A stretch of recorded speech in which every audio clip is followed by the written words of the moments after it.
pastor Sérgio, que nos trará a ministração da palavra de Deus. Amados irmãos em Cristo, a paz do Senhor. Atos dos Apóstolos, capítulo de número 2.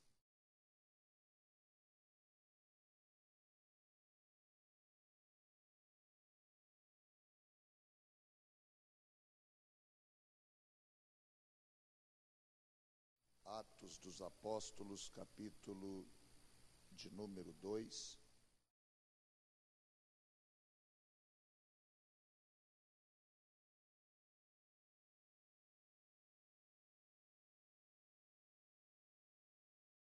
A partir do versículo de número 42.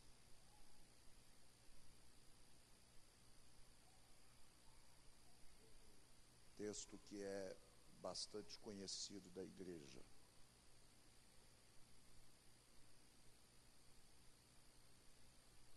E perseveravam na doutrina dos apóstolos e na comunhão, e no partir do pão e nas orações.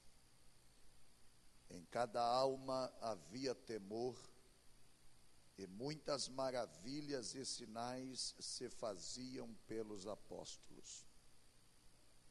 Todos os que criam estavam juntos e tinham tudo em comum.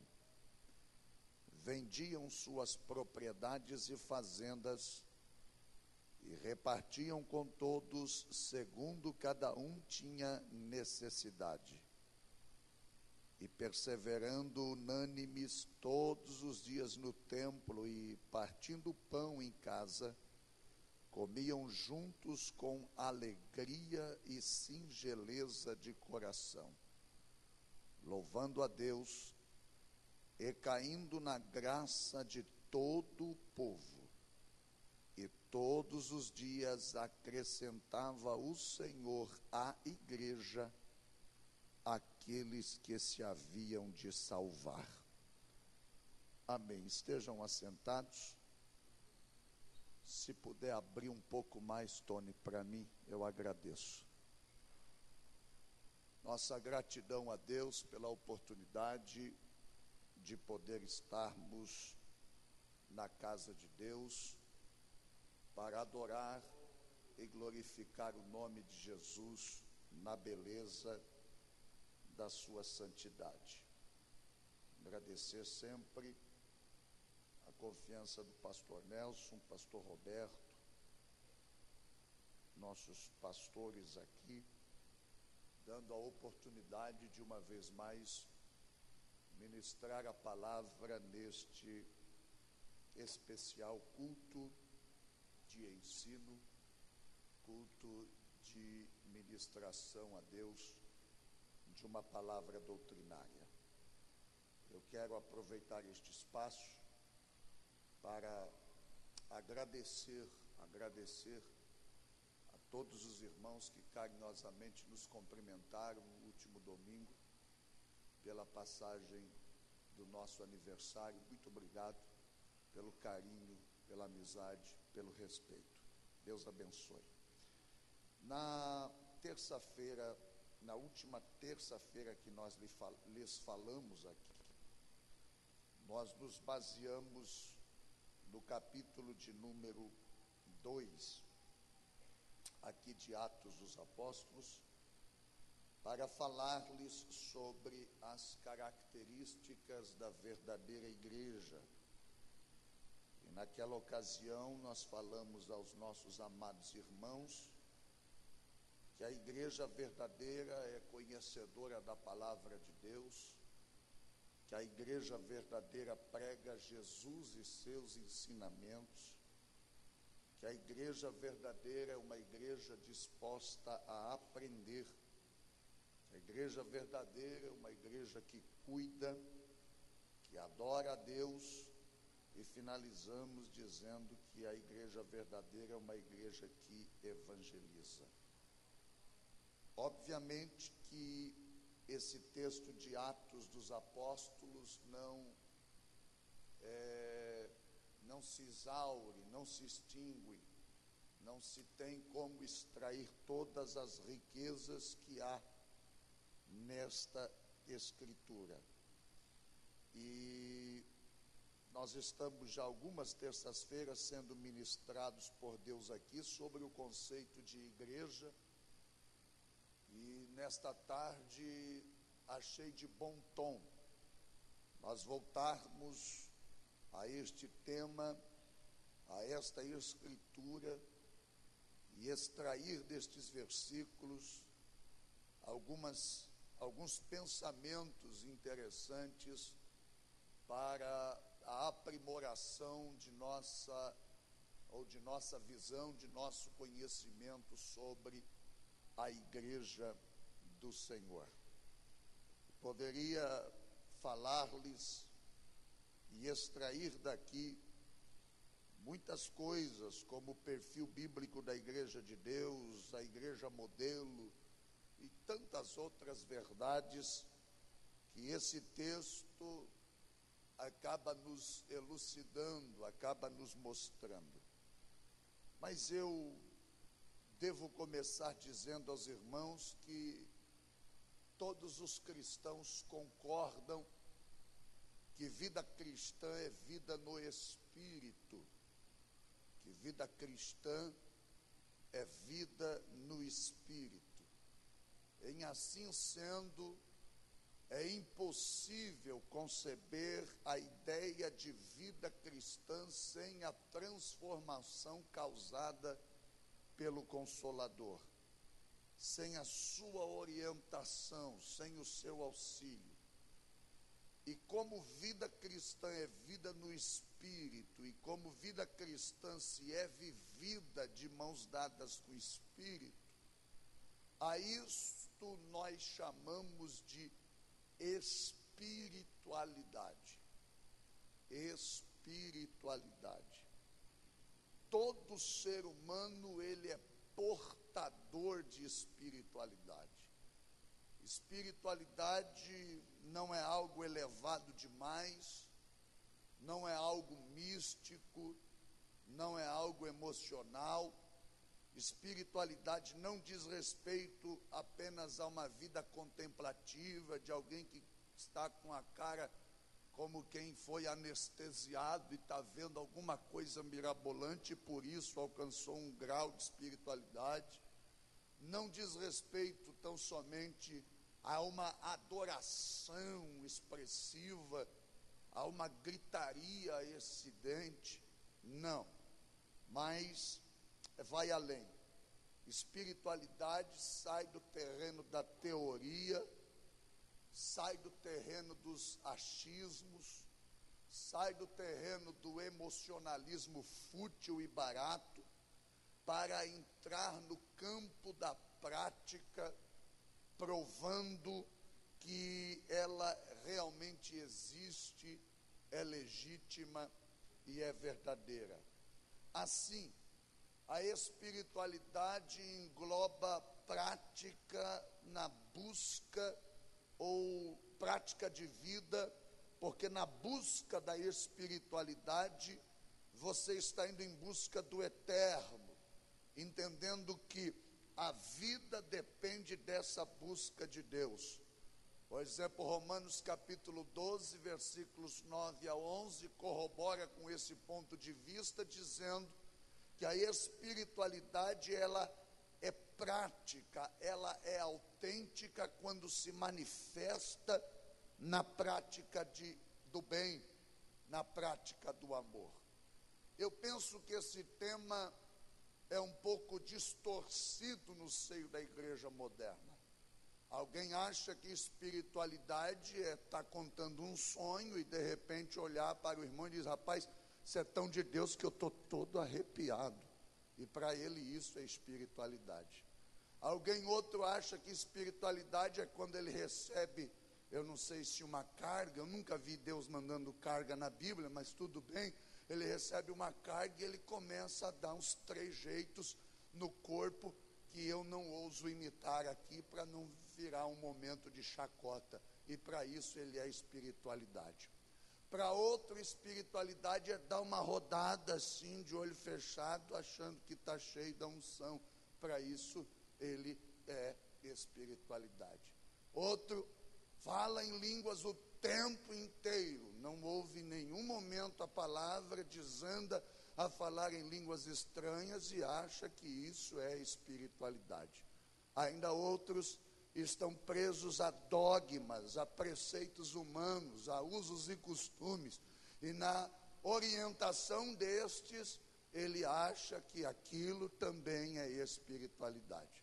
Aí nós vamos para Atos capítulo 2, e quando nós abrimos a Bíblia, no versículo 42, a igreja primitiva nos mostra o modelo autêntico de espiritualidade. É aqui nestas palavras que ele mostra uma espiritualidade equilibrada, uma espiritualidade que não é nem de mais e nem de menos, uma espiritualidade que não força a barra, uma espiritualidade que não desagrada, uma espiritualidade que não ofende, uma espiritualidade que não machuca, uma espiritualidade que edifica quem assim convive, ou quem assim vive, ou quem assim se orienta. Então, à luz deste texto, nós vemos pelo menos 6 pontos de equilíbrio da verdadeira espiritualidade, porque o propósito de Deus não é nos tornar fanáticos cristãos, o propósito de Deus não é nos tornar santos em demasiado.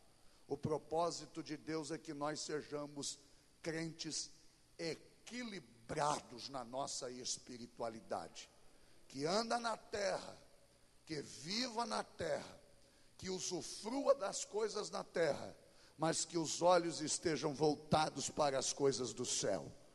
Cristãos que sejam equilibrados a tal ponto que saibam usufruir do que a terra lhes dá de melhor, sem contudo perder o desejo de um dia ir embora para o céu, para a eternidade. Espiritualidade que nos faça sonhar com as grandezas de Deus, mas que não nos faça andar das nuvens das nossas emoções mirabolantes e dos nossos sonhos impossíveis. Uma espiritualidade que nos faça sonhar, mas que nos faça ter o pé no chão, firme, para servirmos a Deus com inteireza de coração. E o primeiro ponto de equilíbrio dessa espiritualidade que a igreja primitiva nos mostra é o equilíbrio entre o saber e o realizar, que aparece exatamente nas frases: e perseveravam na doutrina dos apóstolos. E aí o texto termina no versículo seguinte dizendo: e muitas maravilhas e sinais se faziam pelos apóstolos. Qual é o ponto de equilíbrio? O saber e o realizar.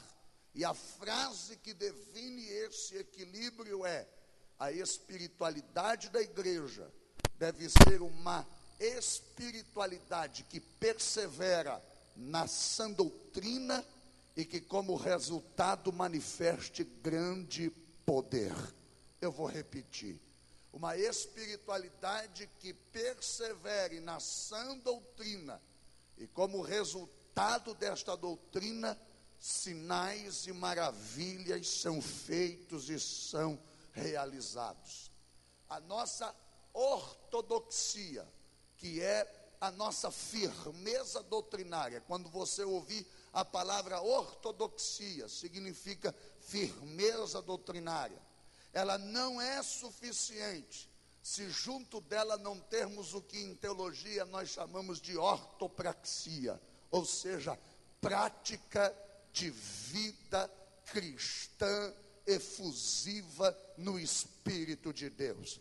Por isso, equilíbrio, um ponto de equilíbrio que convirja entre a minha firmeza doutrinária e que esta firmeza doutrinária seja capaz de grandes realizações para Deus, para a glória do nome do Senhor. Vocês estão carecas de saber desse povo do que era a doutrina dos apóstolos, desta vida cristã que a igreja primitiva vivia alicerçada no ensino deles.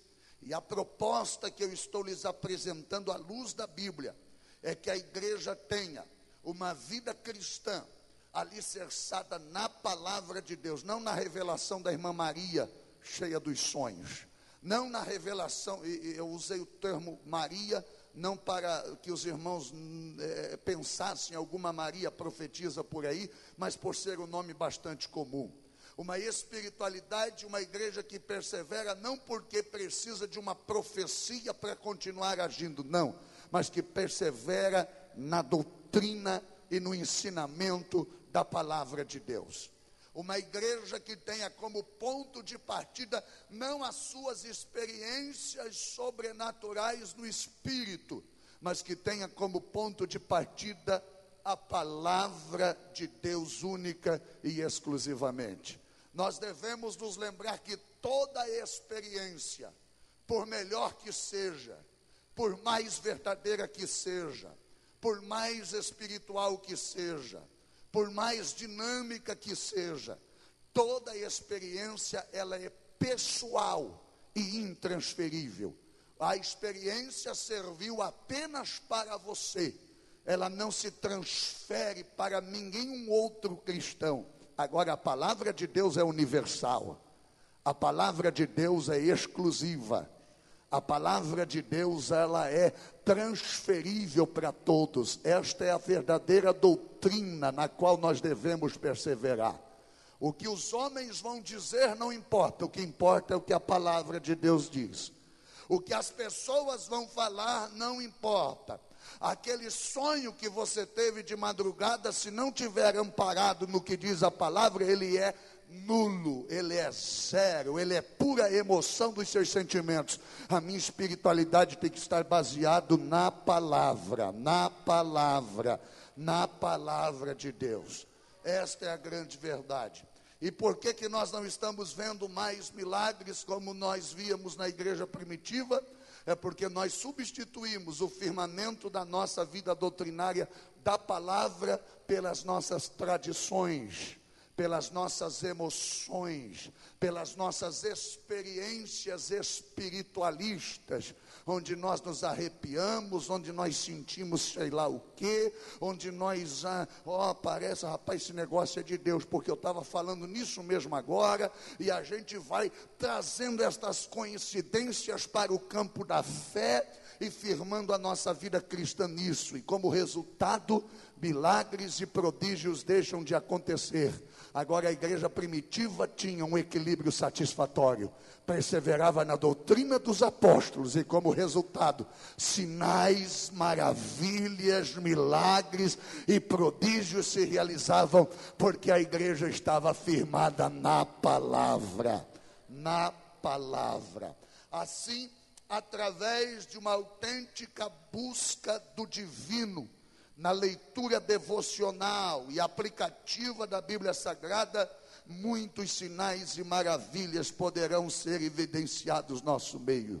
Quando nós nos voltarmos à palavra, nós não precisamos nos esforçar tanto em nossos apelos, as pessoas virão para Cristo, sinais e maravilhas vão acontecer. Quando nós nos firmarmos mais na palavra, nós não precisamos nos preocupar muito com os resultados extraordinários, porque há um efeito, há um poder natural na palavra que vai fazer com que os resultados aconteçam sem muito esforço. Há uma geração nova de obreiros que vem aí, que me ouve. Voltemos à palavra, comamos a palavra, nos alimentemos da palavra, voltemos a ler a palavra, que a palavra seja o nosso livro de cabeceira, que ao levantar-se de manhã, a primeira coisa que a gente faça depois da higiene pessoal, seja a leitura da palavra, que deixamos a palavra nos corrigir, nos cortar, nos redaguir, nos instruir, nos ensinar o verdadeiro caminho, e assim sinais e prodígios do Senhor acontecerão como prova da nossa espiritualidade firmada na palavra de Deus. Quem pode glorificar a Deus por isto? Então, o primeiro ponto de equilíbrio é o equilíbrio entre o saber e o realizar.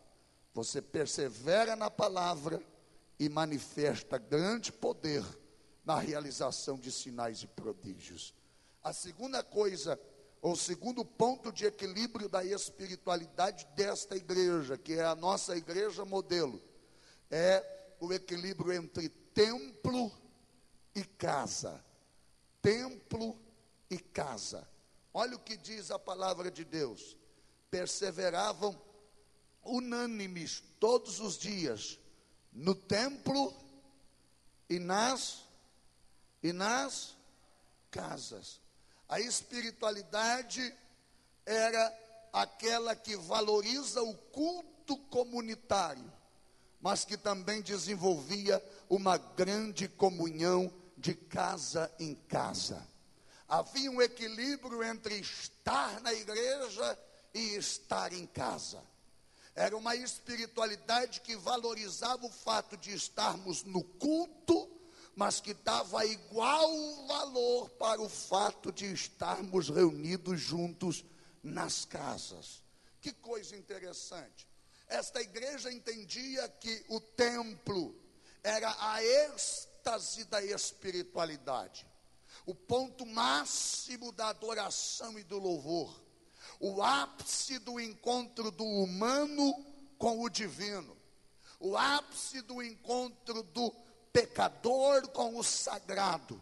Agora observe que o culto não pode ser individual. Observe que o culto não pode ser solitário. O texto diz: perseveravam unânimes, juntos no templo.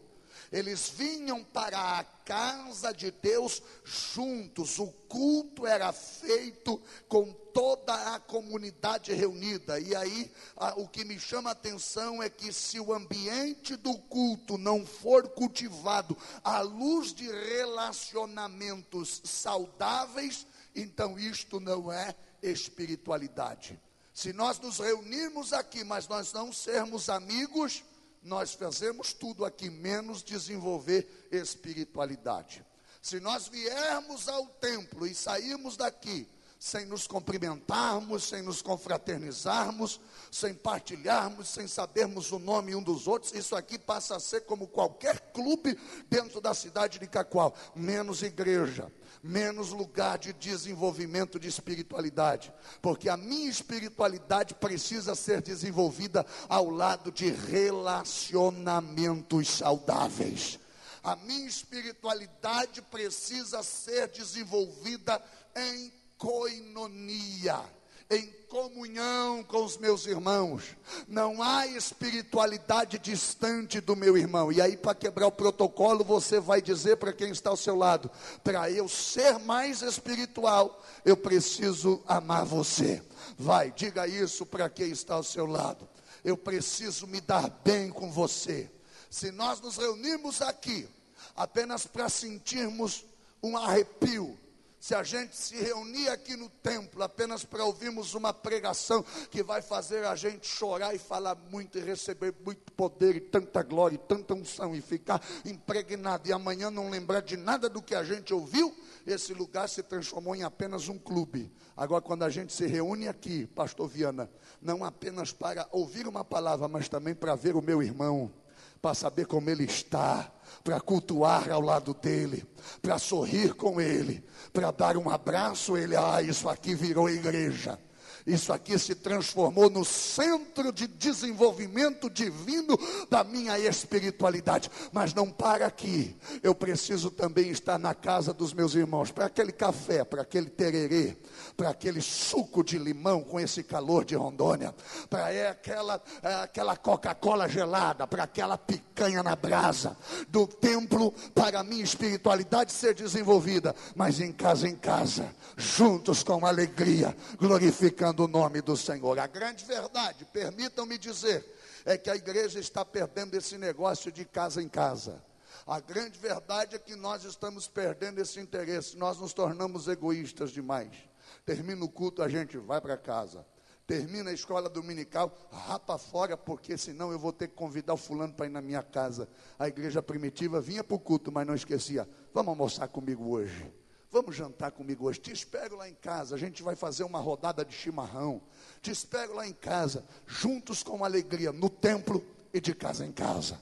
No templo e de casa em casa. No templo e de casa em casa. Juntos. No templo para cultuar, em casa para se conhecer. No templo para adorar, em casa para a gente comungar. No templo para exaltar a majestade santa do Senhor e receber dele a instrução. Em casa para a gente nos confraternizarmos como irmãos em Cristo Jesus. Quem pode glorificar a Deus por isto? É o equilíbrio entre o templo e a casa. Porque ser espiritual no templo é fácil. Ser espiritual aqui dentro é gostoso demais. Pode ver. A gente sai do carro, já sai com carinha de crente. A gente sai do carro, a gente já sai com carinha de santo. A gente vem para a igreja, tudo para a gente é motivo de espiritualidade. A gente faz a cara do crente mais santão que tem quando está aqui dentro. Aí Deus diz assim, não é só no templo. Eu quero ver você ser espiritual na sua casa. Eu quero ver você espiritual nos relacionamentos do dia a dia. Eu quero ver você ser espiritual nos relacionamentos com a família. É este equilíbrio entre o que eu sou no templo e o que eu sou dentro de casa. Você pode glorificar a Deus por isto nesta noite? Aleluia. O terceiro ponto de equilíbrio da espiritualidade. Primeiro, saber e realizar. O templo e a casa. O terceiro ponto de equilíbrio é a oração e o crescimento. E a frase que define isto está aí nos textos: perseverando juntos em oração, enquanto isto acrescentava-lhes o Senhor dia a dia os que iam sendo salvos. Sabe qual é a frase que define isto? A espiritualidade da igreja é uma espiritualidade que revele total dependência de Deus, e como resultado desta dependência alcançará grandes resultados. Eles não faziam muito esforço, eles apenas oravam. Eles não faziam grandes concentrações, eles apenas oravam. Quando você ora, as pessoas vêm até você. Quando você ora, a mensagem pode ser dura, mas traz resultados extraordinários. Quando você ora, a tua conduta pode ser até tida como caretice por aqueles que te rodeiam, mas as pessoas quererão ser iguais a você, porque você depende de Deus numa paz, numa confiança, numa certeza clara. Aliás, é bom que se diga que falta de oração é sinônimo de crente ansioso que não confia em Deus. Toda vez que você vê alguém demasiado preocupado com a vida, revela-se alguém que não está orando o suficiente na presença do Senhor. Eu dependo de Deus, e a prova disso é a minha vida de oração, que vai desenvolvendo resultados extraordinários para Deus. Gente, nós precisamos voltar a esta dependência. A gente precisa voltar a isso. Mas a gente é muito teimoso. Jesus já dissera que sem mim vocês não podem fazer nada. Não adianta pregar se não orar. Não adianta cantar se não orar. Não adianta evangelizar se não orar. Não adianta fazer discipulado se não orar. Não adianta ser recepcionista na igreja se não orar. Não adianta tocar na orquestra se não orar. Não adianta cantar no coral se não orar. Não adianta ser obreiro se não orar. Sem Deus você não pode fazer nada. E a garantia da presença de Deus na sua vida é quando você debruça um tempo em oração na presença de Deus. Quem pode adorar a Deus por isto? Quem pode adorar a Deus por isto? É exatamente esta busca do reino de Deus em primeiro lugar que faz com as demais coisas sejam, que as demais coisas sejam acrescentadas. Oração. Ao dependermos de Deus, ao voltarmos à prática da oração, nós alcançaremos resultados extraordinários. pastor, eu quero prova bíblica. Você conhece, mas eu vou repetir para provocar você. Jeremias 33:3. Clama a mim, eu responder-te-ei. O quê? Coisas grandes e firmes que tu não sabes. Aleluia. Toda vez que eu vou a Deus em oração, resultados começam a acontecer de uma forma extraordinária. Eu lembro-me da primeira experiência no cuidado de uma igreja. Eu já falei aqui a vocês. Esta igreja, pastor Valmor Leonel Batista, de saudosa memória, me empossou lá. Eu tinha 19 anos de idade. A igreja contava com 5 crentes. 5 crentes. Pense em 5 crentes ruins. Pense em 5 crentes que não dava um. Mas eram as minhas ovelhas e eu fiquei tão vaidoso. E aí eu percebi que no primeiro culto que eu marquei, eu vinha de uma congregação grande, uma congregação das maiores que havia no nosso campo, que o meu pai pastoreava. E eu acostumado a pregar nos cultos de domingo à noite, na congregação, com gente pendurada na janela. Preparei uma mensagem para a minha congregação, achando que ia pregar para umas 300 pessoas. No primeiro culto, 5 crentes. Preguei, marlei em ferro frio, não aconteceu nada. Convoquei o povo para a oração, não apareceu ninguém. Eu e minha esposa orando toda noite para Jesus salvar pessoas. E eu estava lendo naquela ocasião um livro publicado pela editora Betânia chamado Batalha Espiritual para Todo Tipo de Cristão. O autor do livro, Dan Sherman, disse que numa das grandes campanhas que ele fez pela Jocum, ele chegou num país tomado pela bruxaria e fez caminhadas de oração conforme um projeto de Deus. E enquanto eu lia este livro, Deus falou comigo e disse: meu filho, aqui nesse bairro que você assumiu tem 5 centros de macumba. Eu gostaria que você fizesse isto aqui que este homem está fazendo. Toda sexta-feira, meia-noite, convoque umas pessoas aí da congregação. Nessa época já tinha uns 10 ou 12 crentes. Convoca algumas pessoas da congregação e saia toda sexta-feira, meia-noite, pelas ruas do bairro orando, intercedendo, clamando, pedindo a salvação, repreendendo os espíritos maléficos. E eu comecei a fazer isto. Na primeira sexta-feira estava eu e um obreiro só, um auxiliar que eu já tinha feito, um cooperador. Ele todo tímido, com medo, ficava atrás de mim, escondido no escurinho, e eu ia orando com as mãos levantadas pelas ruas do bairro. Resultado, já se passaram 17 anos. Hoje aquela igreja tem quase 300 crentes para a glória do nome do Senhor que fez os céus e a terra. Sabe o que aconteceu? Os 5 centros de macumba fecharam naquele bairro e a igreja tomou o controle espiritual para a glória de Deus. Uma igreja que persevera na oração traz grandes resultados. Grandes resultados. Quer salvação na sua casa? Ore mais. Quer que os seus vizinhos sejam crentes? Ore um pouco mais. Se o meu povo, que se chama pelo meu nome, se humilhar e orar e clamar a minha face, buscar a minha face, eu ouvirei do céu, perdoarei os seus pecados. Se ficasse só aqui, já estaríamos num lucro tremendo. Mas ele faz uma promessa para o aqui e agora. Ele diz: eu sararei a terra que você está. A oração é a arma que sara a terra. Sua cidade vai ser melhor quando você orar. A rua do seu bairro será melhor quando você orar. Sua igreja que você congrega poderá ser melhor se você orar. Deus sara a terra. Grandes resultados acontecem. Quem pode glorificar a Jesus Cristo? Quem pode? O quarto ponto de equilíbrio nesta espiritualidade da igreja primitiva é o equilíbrio entre singeleza e satisfação. Eu gosto muito do que diz o versículo de número 46, quando diz: comiam juntos com alegria e singeleza de coração, lá no final. E diz, numa outra versão, e tomavam suas refeições com alegria e singeleza de coração. Sabe qual é o equilíbrio dessa espiritualidade da igreja primitiva? E eu falei alguma coisa hoje de manhã aos obreiros na reunião. É uma espiritualidade que descubra o prazer, o valor das coisas simples.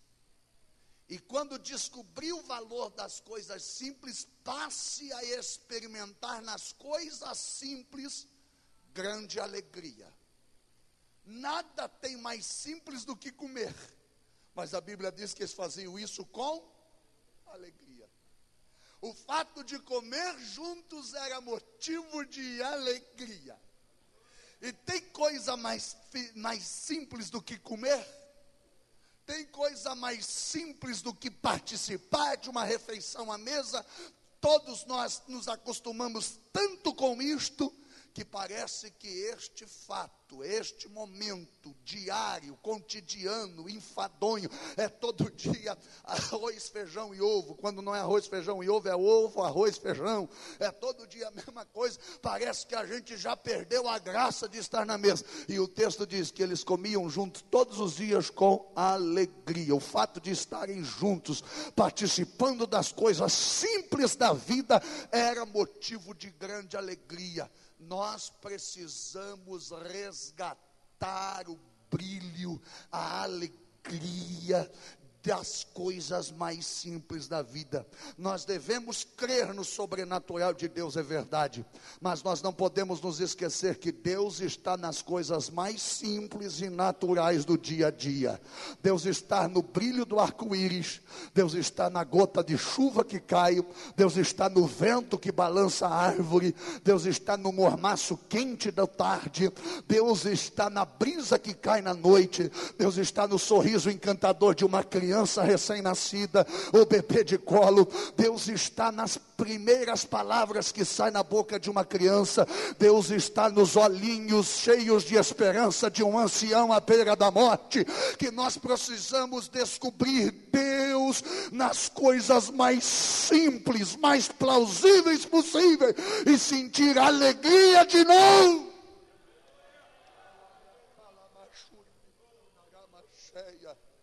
Aleluia, aleluia.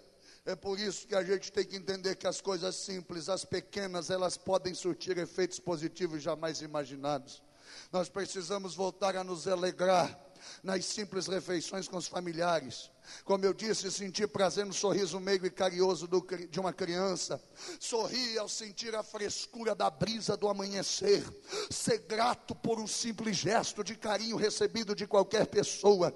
Nós precisamos voltar a nos alegrar com as pequenas conquistas, os testemunhos simples que nós ouvimos, que já são tão raros. Eu fico encantado às quintas-feiras de manhã, quando eu venho na consagração. É um testemunho mais simples que o outro. Deus não está fazendo coisas espetaculares, porque Deus, para mostrar que está presente, não precisa de espetáculo. É alguém que orou para Deus abrir uma porta de emprego, e a irmã vem aqui dar o testemunho porque viu Deus naquela porta de emprego aberta. É alguém que orou que estava com uma dor de cabeça, e de repente Deus curou, e ele viu Deus naquela cura de dor de cabeça, coisa que nenhum teólogo vai entender. Tem gente simples que está vendo Deus.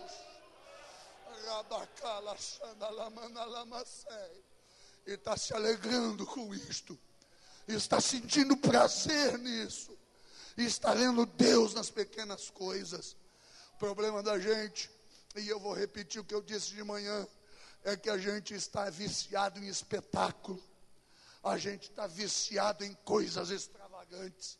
Se não tiver grandes nomes, a gente não comparece. Se não for grandes eventos, a gente não vai. Se não tiver alguma coisa nova, a gente não comparece, porque a gente quer espetáculo. Aliás, isso não é novo, isso já vem muito tempo. O povo no deserto já via grandes espetáculos, e quando faltava espetáculo murmurava e queria apedrejar Moisés. Aí Deus fazia um novo espetáculo, mas a geração morreu toda no deserto sem entrar em Canaã.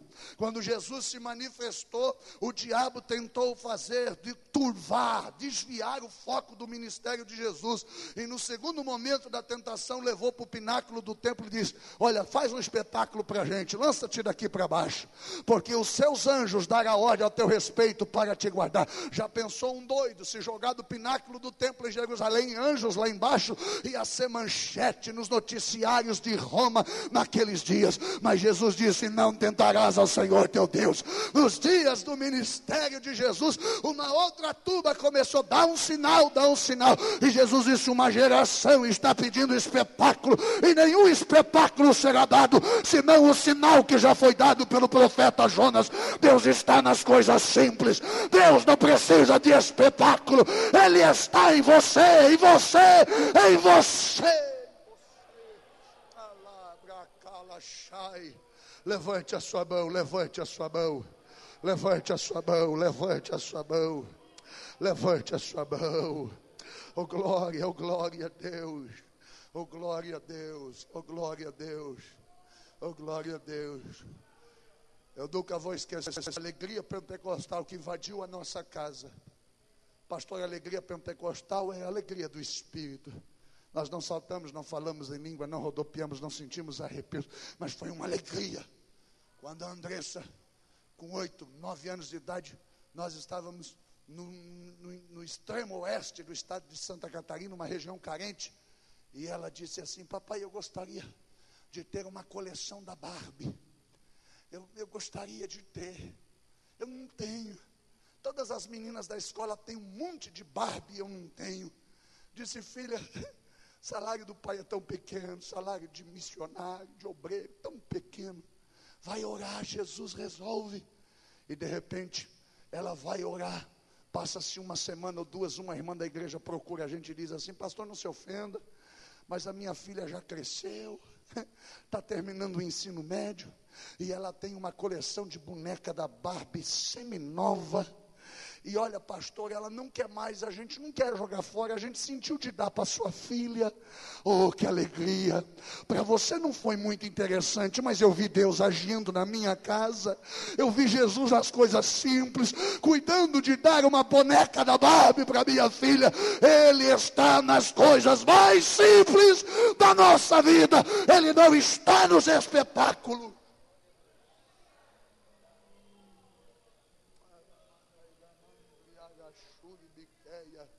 Aleluia, aleluia, aleluia, aleluia, aleluia, aleluia, aleluia, aleluia. Então você não precisa chegar-se na presença dele com muita cerimônia. Você não precisa ir diante dele com muito formalismo. Você já viu que tem gente que imposta a voz quando chega: soberano Deus, excelso, Pai amado. Você não precisa disso. Deus está nas coisas simples. Você é filho. Filho não precisa de retórica para falar com o pai. Filho não precisa de cerimônias para chegar na presença do pai. Você é filho. Vá nele, desfrute da presença dele. Ele está nas coisas mais simples. Ele está preocupado com aquele carnê da prestação da minha casa, minha vida, que vai vencer amanhã. Ele está querendo te ajudar naquele negócio lá do concurso da OAB que você está tentando fazer. Ele está preocupado com a tua prova de vestibular. Ele está preocupado em te ajudar também. Está querendo estar com você naquela hora do teste para a carteira da habilitação. Nas coisas mais simples da vida. Conte com Deus. Ele está com você. Ele está com você. Quinto ponto de equilíbrio, para a gente começar a concluir essa reflexão dessa noite, é o equilíbrio entre dar e receber.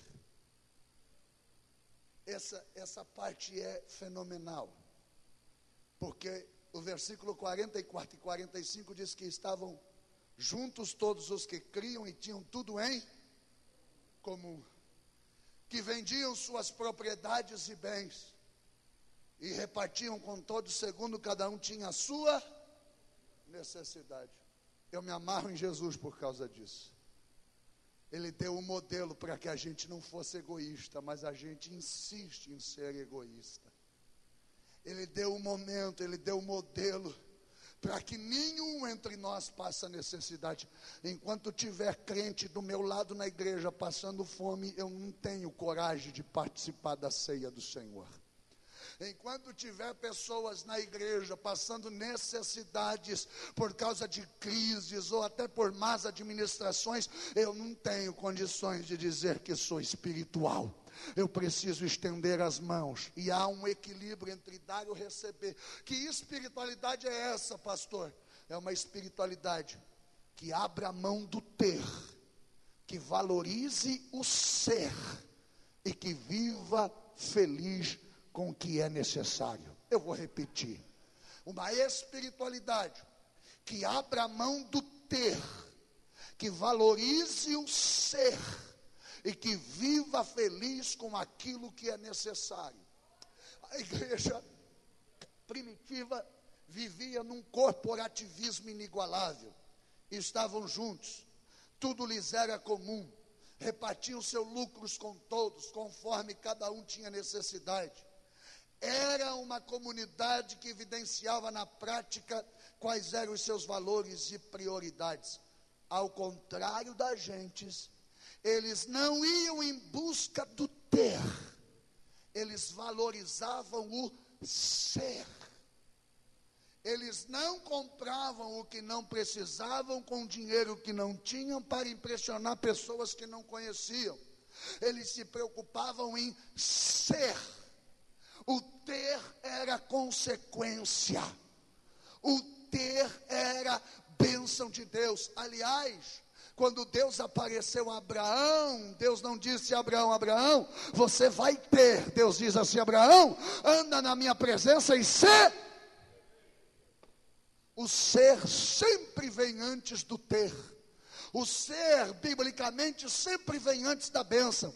O problema da gente é que a gente diz: Senhor, quando eu tiver, eu vou dar. Se você não dá enquanto não tem, você não dará quando tiver. Se você não ajuda enquanto não tem, você não ajudará quando tiver. Se você não reparte agora que você tem pouco, você não repartirá quando tiver muito. Aquilo que você é, evidencia-se no pouco. Quando você é fiel no pouco, Deus te coloca sobre o muito. Então, nós precisamos descobrir exatamente essa questão de abrir mão do ter, valorizar o ser e aprender a viver feliz com aquilo que nos é necessário. Se não estou equivocado, foi Davi, salvo engano, que disse: Senhor, não me des nem a mais e nem de menos, para que tendo de mais eu venha me esquecer do teu nome, tendo de menos eu murmure de ti. Me dê na justa medida da minha sobrevivência. Ó, que coisa linda. E para aqueles que valorizam o ser e abrem mão do ter, a Bíblia diz em Filipenses que Ele cuidará de todas as vossas necessidades em Cristo Jesus. Vale um glória a Deus por isso nesta noite. Então, na vida cristã, você precisa ser. E antes de tudo, você precisa aprender a viver feliz com o que já possui. Para que você aprenda isso de uma vez por todas, deixa eu te contar um segredo. Quem quer ouvir, diga amém. Está fraco demais, eu não vou contar. Quem quer ouvir, diga amém. Eu sempre fiquei lendo aquele texto do Salmo 23, o Senhor é meu pastor, nada me faltará, e eu sempre achei que aquilo era uma mentira na Bíblia. Quem já pensou assim, levante a mão. Tem alguns corajosos comigo aí, tem os outros que não tiveram coragem, mas já pensaram. Principalmente no momento que você olhou e disse: Ele é meu pastor, mas está me faltando arroz. Sim ou não? Ele é meu pastor, mas hoje está me faltando saúde. Ele é meu pastor, mas bem que está me faltando dinheiro. E a gente olha e diz: esse texto aqui não está com nada. E eu fiquei olhando, intrigado, eu li e reli, eu digo: Senhor, tem alguma coisa que eu não estou entendendo nesse texto? Tem alguma verdade aqui escondida que não está me aparecendo? Tem alguma coisa que só Davi entendeu quando escreveu? Eu gostaria de entender, e li, reli, entendi. O que o Davi está dizendo, com o Senhor é meu pastor, nada me faltará, é que se a gente tem Deus, as outras coisas que nos fazem falta não incomodam. Não, você não entendeu. Ele está dizendo: é meu pastor, nada me falta. Eu tenho Deus, eu tenho tudo. É isso que ele está dizendo. Pode me faltar o arroz, mas eu tenho Deus, está completo. Pode me faltar o dinheiro, eu tenho Deus, está resolvido. É essa a espiritualidade que nós estamos descobrindo aqui, aonde ser de Deus é muito mais importante do que eu ter, do que eu possuir, e assim eu viver contente com aquilo que eu tenho, sabendo que Deus me guarda nas minhas necessidades. Quem pode glorificar a Deus por isto esta noite? Agora eu me amarro nisso e aqui eu concluo. É o sexto ponto de equilíbrio da espiritualidade desta igreja.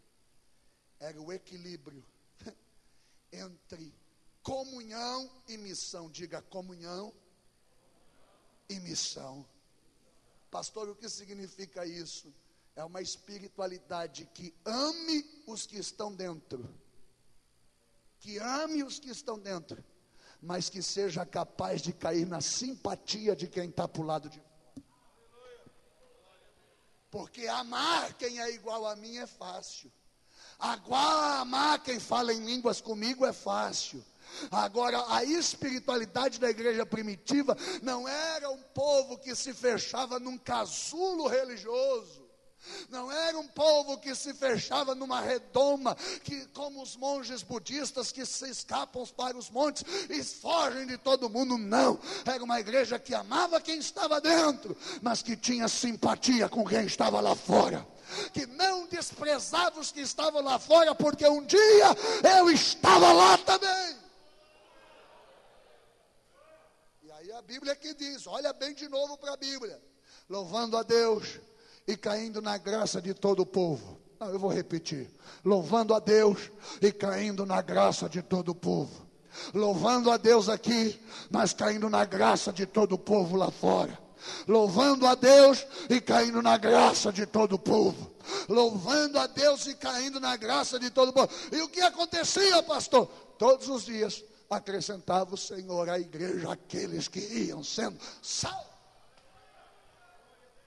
Quando a gente parar de se achar mais santo do que quem está lá fora, a gente sabe que é, mas a gente não pode se achar lá fora. Quando a gente parar de se achar melhor de quem está lá fora, a gente só tem uma diferença de quem está lá fora, é que a gente já foi lavado, mas a gente é tão pecador quanto quem está lá fora. O dia que a gente colocasse no mesmo nível, cair na simpatia, esses bancos não terão mais espaço suficiente. Quem sabe a gente vai ter que abrir culto às 3 da tarde, às 5 da tarde, às 7 da noite, para comportar a multidão, porque aqueles que iam se salvando, Deus vai trazendo, Deus vai trazendo, Deus vai trazendo. Está faltando glória para Jesus, Deus vai trazendo, Deus vai trazendo, caindo na graça de todo o povo.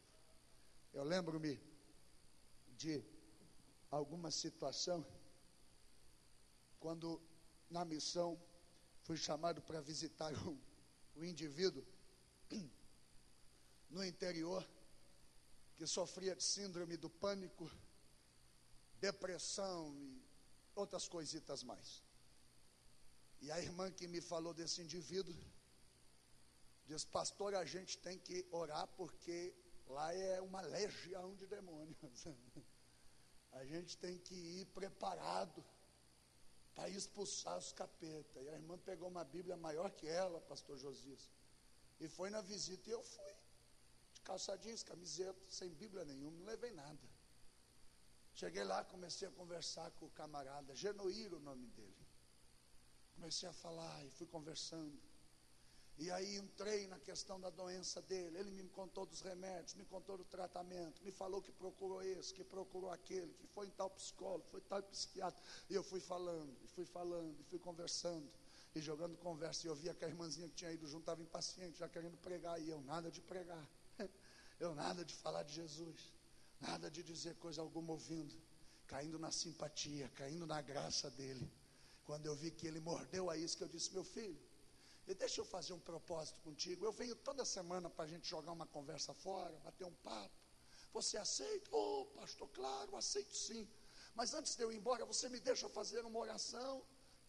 Faz a oração. Orei, disse: irmã, vamos. para o carro, não abri a Bíblia, não li, não falei de Jesus, orei, abençoei a vida dele, fui embora. Semana seguinte, quando eu voltei, ele estava perfumado na sala me esperando, não vi a hora do senhor chegar, pastor. Depois que o senhor saiu, uma paz ficou aqui em casa, fazia tanto tempo. Pastor, vamos conversar mais um pouco. Conversei com ele, e foi falando. No final não levei Bíblia de novo, não falei nada da Bíblia. Levei uns livros do Augusto Cury para ele, ministrei na ele de uma forma muito inteligente, e orei com ele. No final fui embora. Na terceira semana ele disse: pastor, deixa eu lhe fazer um pedido antes do senhor ir embora. É que quando o senhor vem aqui e faz aquela oração, pastor, fica uma paz aqui em casa, fica um negócio gostoso. Então eu gostaria, pastor, que o senhor me ensinasse a fazer essa oração, para eu não ter que esperar uma semana inteira para o senhor vir aqui orar, para eu orando. Eu digo: Genoí, você tem uma Bíblia em casa? Lá vai, traz ele uma Bíblia católica, coloca em cima da mesa. Eu abro a Bíblia e diz: aqui, meu filho, deixa eu te ensinar, você tem que orar ao Pai em nome de Jesus, que Ele vai conceder tudo o que você deseja. Aí ele apontou para uma mesa onde tinha São Jorge, São Crispim, Aparecida. Ele diz: então eu não rezo mais para nada disso aí. Eu digo: isso aí é só secretário, você vai direto no chefe, em nome do filho do chefe. Deixa o secretário de lado, deixa isso para lá, vai direto no chefe. Aí ele começou a orar e foi indo. Na semana seguinte, quando eu cheguei, já na quarta semana, ele disse: pastor, eu tenho um testemunho. Eu digo: já está crente, testemunho é coisa de crente. Eu nem fiz apelo, eu nem levei Bíblia, testemunho é coisa do crente. Ele disse: pastor, eu já andei a cavalo, eu orei, montei no cavalo, fazia mais de ano que eu não andava a cavalo. Eu já fui na roça, fazia mais de 2 anos que eu não ia na roça, que eu não saía de dentro de casa. Depois que o senhor saiu, eu quebrei a santarada toda, porque agora nós só oramos ao Deus do pastor, em nome do Jesus do pastor. Um evangelho que caia na simpatia de todo mundo, amando quem está dentro, mas não esquecendo de quem está lá fora. Fique em pé em nome de Jesus. Fique em pé em nome de Jesus. Aleluia, aleluia, aleluia, aleluia, aleluia, aleluia. Aquele seu vizinho que você acha arrogante, experimente começar dando bom dia para ele toda manhã. Comece a fazer amizade com ele. O próximo churrasco que você queimar na sua casa, chama ele para comer com você. Vai, leva uma sobremesa que sobrou lá para ele. Faça uma amizade, cai na simpatia. Você vai ver ele aqui um dia. Você vai ver ele dizendo: eu quero ir na tua igreja, eu quero ser que nem você. Eu desejo seguir ao Deus que você serve.